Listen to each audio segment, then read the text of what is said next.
This is hands down the best practice method I know. It yields the most improvement in the shortest amount of time, and you can use it for almost everything.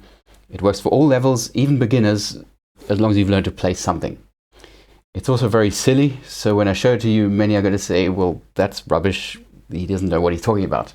And I can't even blame them, because it's not a clever idea. But it wound up being the biggest breakthrough in my piano playing, and I'm not exaggerating. It helped my hands do things with a kind of ease that I've never felt before. Now, there are two stages to this, you could say. Let's say we're trying to learn something, we're trying to play something. Let's take a simple 5-finger pattern.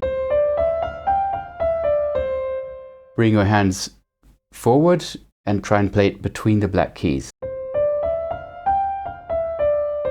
Don't worry if it doesn't work or if it feels terrible and something's actually impossible to play that way. Try anyway. Just be careful not to do it too much, because you don't want to overstrain your hands. Now, after you've given this several serious tries, go back to playing normally. Obviously, that feels a lot easier. But it also feels easier than it ever felt before. It's as if something in the hand gets opened up and loosened that you didn't realize could be loosened. A friend of mine I've shown this to said that for the first time in her life, she experienced what it feels like to play the piano with bigger hands.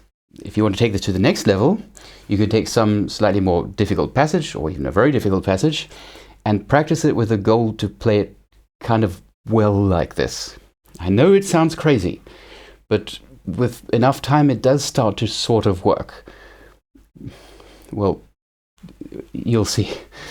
Those of you who have the patience to do that will really get rewarded for it. You get a kind of moment where you think, oh, so that's what it feels like when it's easy to play.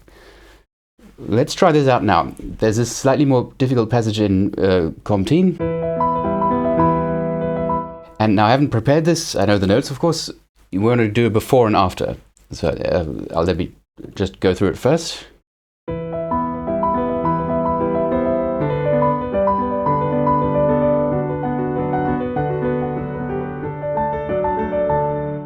Now practice it like this, and then we'll see what happens after that. I start hands separately because, first of all, I don't want to overstrain my hands, and it's really not fun to practice like this.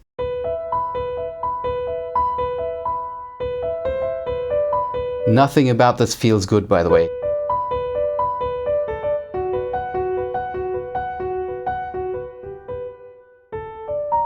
Oops.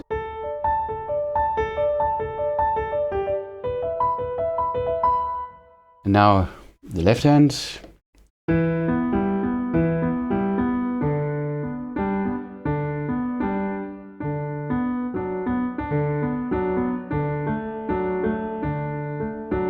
Don't get discouraged if this is much harder for you.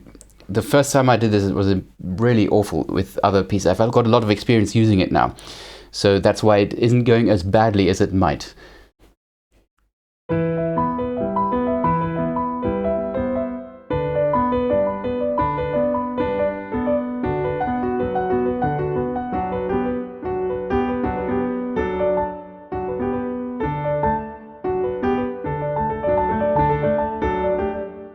Loosen hands.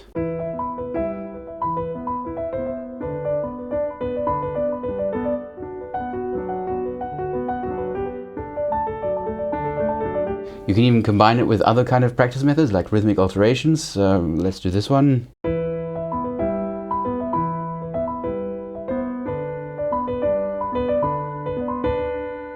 I don't have the patience to go on with that now.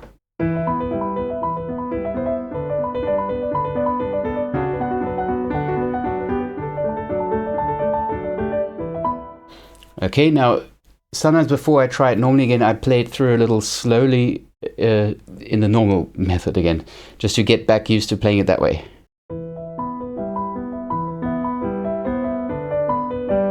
Okay, let's give it a try.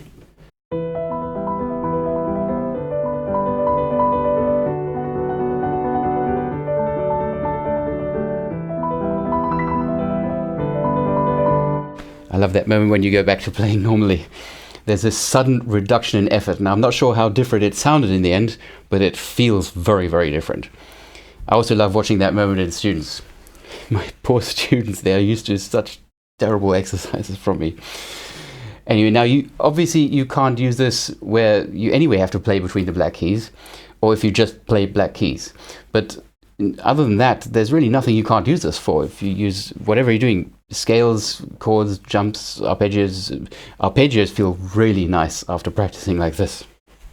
Okay, so if you find this useful and you want to help me out, I'm going to leave a PayPal link in the description below. I'm very grateful for any kind of support. Thanks for watching. See you next time. Take care.